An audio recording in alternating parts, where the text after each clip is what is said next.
Breaking news now, just into our CNN newsroom. We are learning journalist, former colleague of ours, former CNN anchor, Don Lemon, has been taken into custody, arrested just days after a protest inside a Minneapolis church. Now, he has maintained that he was going in as a journalist to cover the protest. Let's get right to CNN's Kara Scannell, and CNN chief media analyst Brian Stelter is also here with us.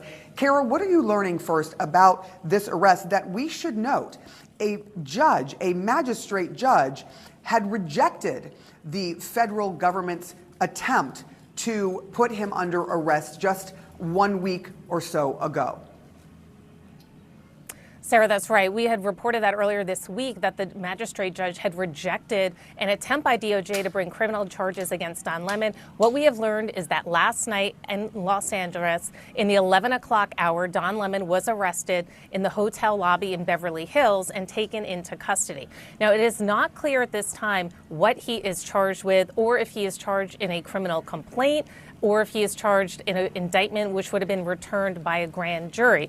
But it does appear to be connected to that because, as we reported earlier this week, the Attorney General Pam Bondi was livid that Lemon was not charged at the time. It appeared that they were going to continue to try to bring charges against him.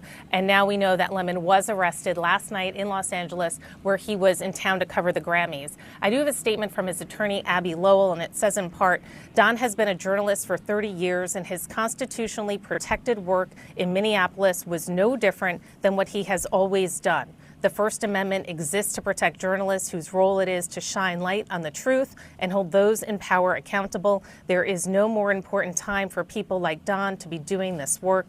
Instead of investigating the federal agents who killed 2 peaceful Minnesota protesters, the Trump Justice Department is devoting its time, attention, and resources to this arrest, and that is the real indictment of wrongdoing in this case. Now, we do expect Lemon to make an appearance in court today. That is usually the process that follows when someone is arrested, and then it will be up to the judge whether he gives him bail, which would be expected in this case.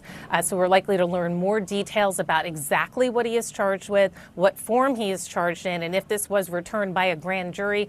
And then we'll see potentially Lemon later today, but he's being held and has been held overnight in Los Angeles, unarrested on some charges that appear to be related to Minneapolis. Sarah?